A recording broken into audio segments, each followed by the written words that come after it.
Bonjour à tous, je m'appelle Laurence Dehon, fondatrice de la racinologie fondamentale. Je vous guide et vous accompagne pour une vie intérieure et extérieure plus harmonieuse.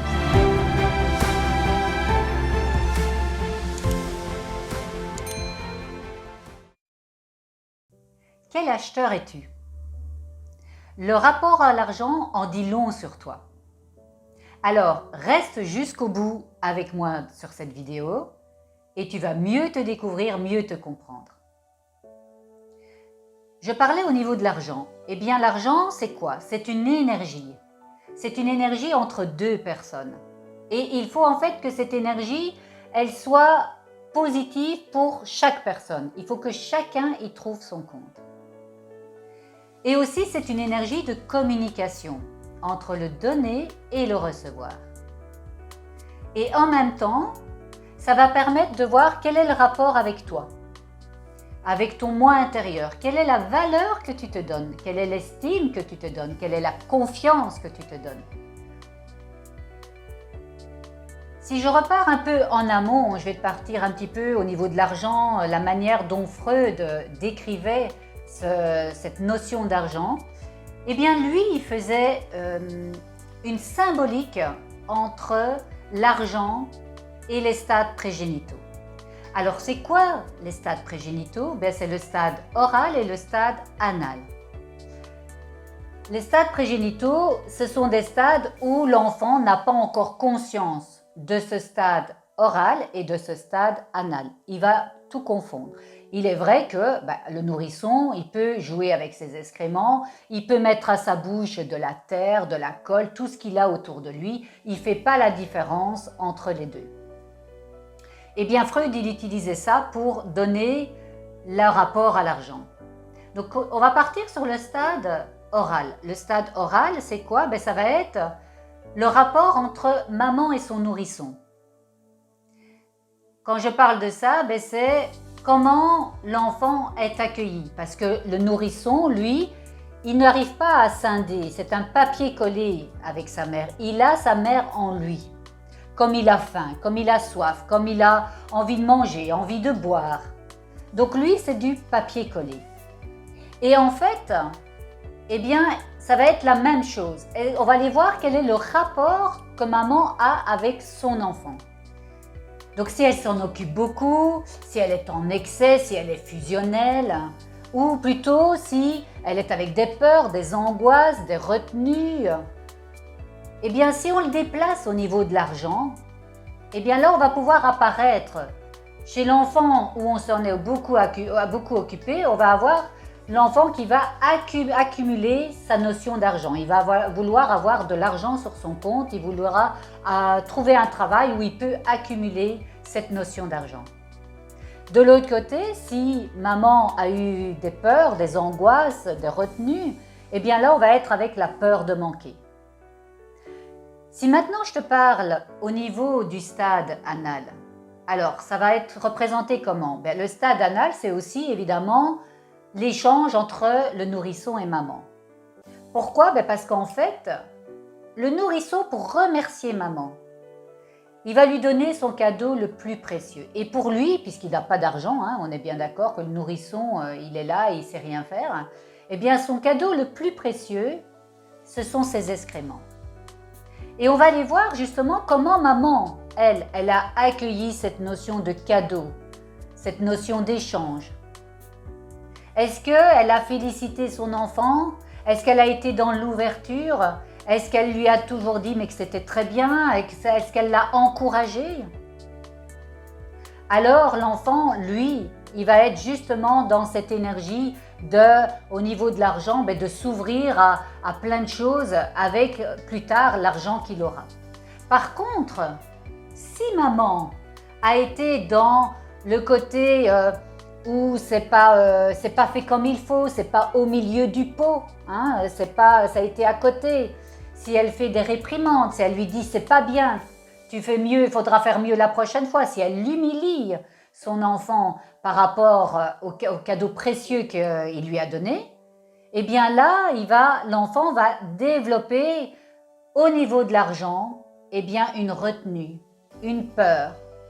même ne pas sentir sa valeur par rapport à ça. Et ça peut aller jusqu'au niveau du corps, eh bien, à de la constipation. Et la constipation, elle peut être chronique. Donc, si vous avez justement, si toi tu as une constipation chronique, ben, ça sera intéressant d'aller voir comment tu te situes maintenant, à l'heure actuelle, avec ce que tu as autour de toi, avec cette notion de matériel, avec cette notion de possession. Est-ce que tu es fixé sur l'argent? Parce que si tu es fixé sur l'argent, si tu restes fixé sur une situation, comme maman était fixée sur il faut absolument faire caca au milieu du pot et pas à côté, pas en avant, pas en arrière, vraiment là, au centre, eh bien tu vas toi aussi être fixé sur le côté matériel. Ça, c'était selon ce que Freud disait. Après, moi, j'ai envie de te partager la notion d'argent, parce qu'il y a différentes notions. Il y a d'abord la notion de puissance. La notion de puissance, c'est quoi? Avec l'argent, on va avoir une force, on va avoir un pouvoir, on va dominer. Et là, on est plus avec le côté narcissique, le côté égo. Et donc, quand on a énormément d'argent, on peut avoir un pouvoir sur les personnes, sur son couple. C'est moi qui ramène l'argent. Ça peut être aussi au niveau de la famille. C'est moi qui entraîne, qui gagne le plus d'argent dans la famille. Ça peut être aussi au niveau du travail.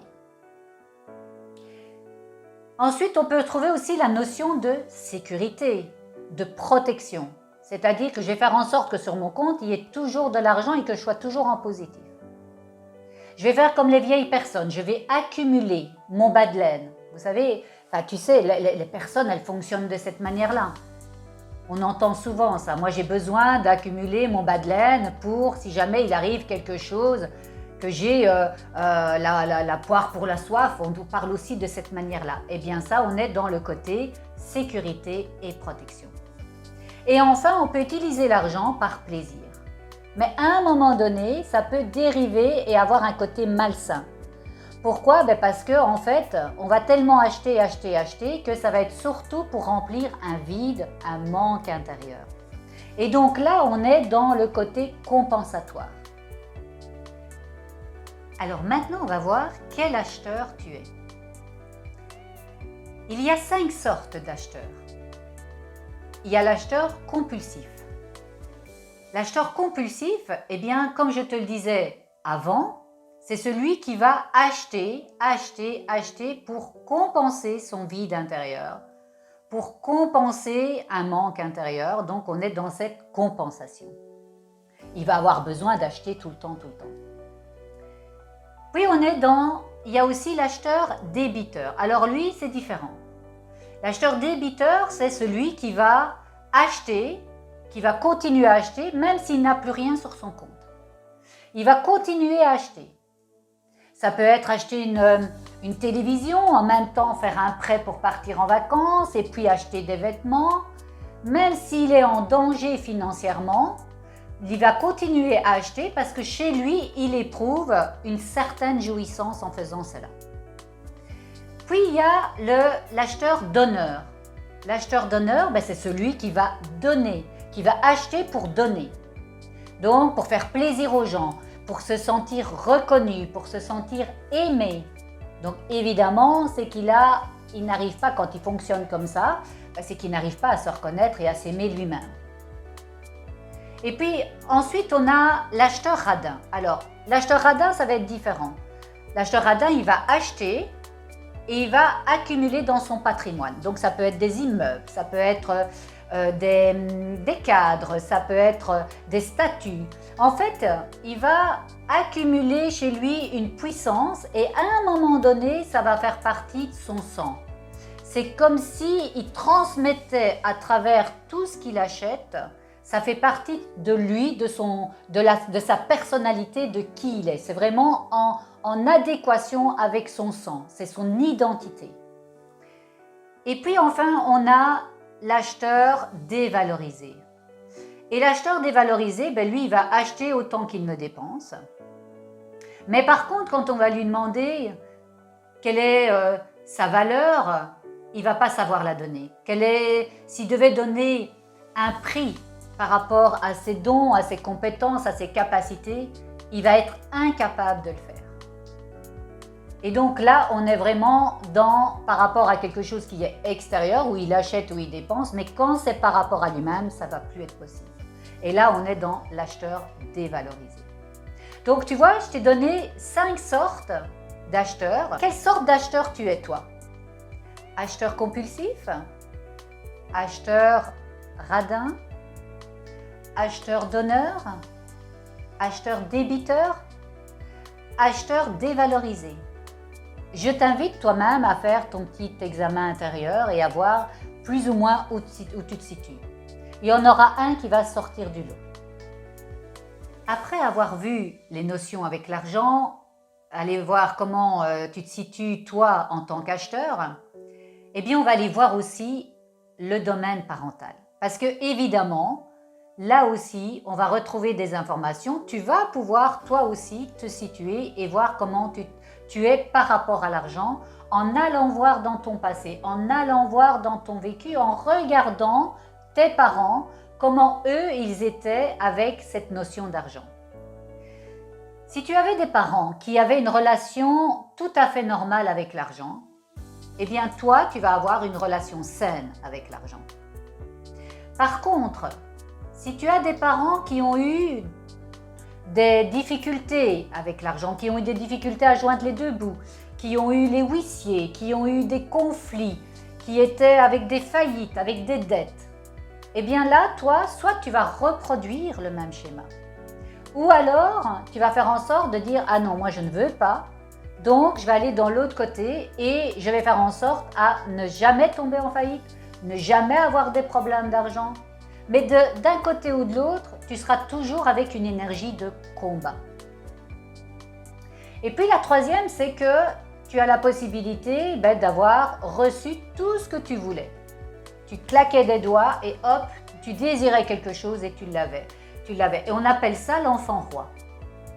Et donc là aussi, tu vas voir qu'il y a un déséquilibre, que tu vas avoir un problème avec l'argent parce qu'il n'y a pas eu de limite au niveau de cet argent. Il n'y a pas eu de reconnaissance. Tu n'as pas su voir, toi, comment te situer par rapport à ça.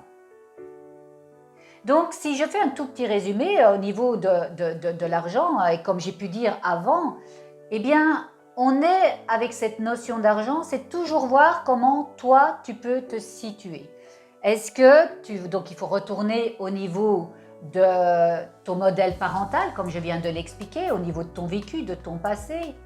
Il faut aussi aller voir quelle sorte d'acheteur tu es, d'accord? Il faut aussi aller voir ta notion de communication avec le donner, avec le recevoir, parce que dans cette communication de donner et de recevoir, ce n'est pas rien qu'en liquide, c'est aussi que tu peux utiliser cette notion de donner et de recevoir autrement.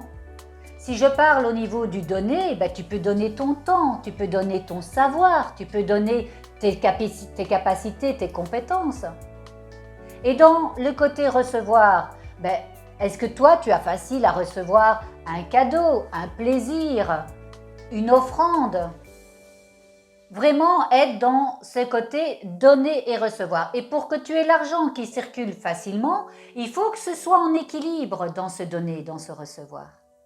C'est-à-dire que si tu vas par exemple chez quelqu'un, je vais te donner un exemple qu'au moins tout le monde a déjà fait, mais si tu es invité chez des amis, eh bien tu vas arriver avec des fleurs, tu vas arriver avec une bouteille de vin, tu vas arriver avec quelque chose, tu ne vas pas arriver les mains vides.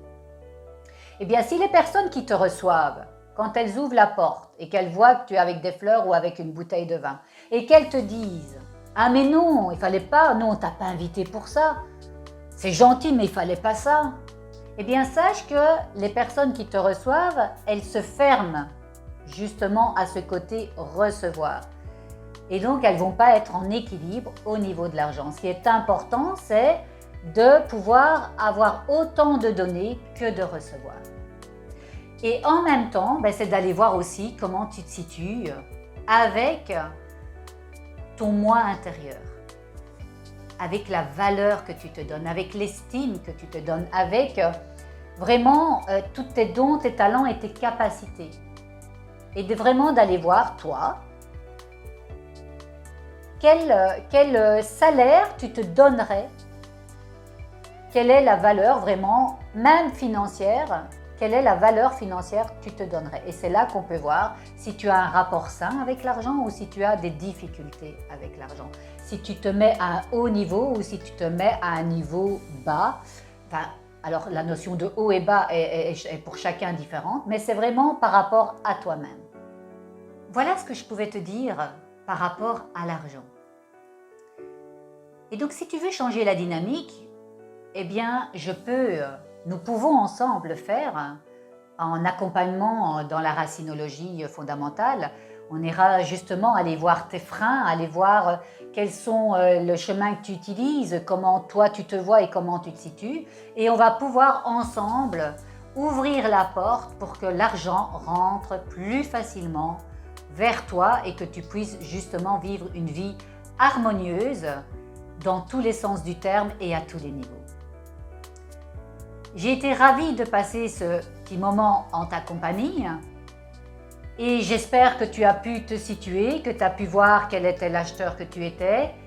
Et je te propose de liker cette vidéo, de t'abonner à ma chaîne, de t'abonner sur ma page Facebook, sur Instagram, parce que je suis aussi sur Instagram, et de te retrouver rapidement pour d'autres éclairages pour une vie intérieure et extérieure plus harmonieuse. Je t'embrasse. Namasté.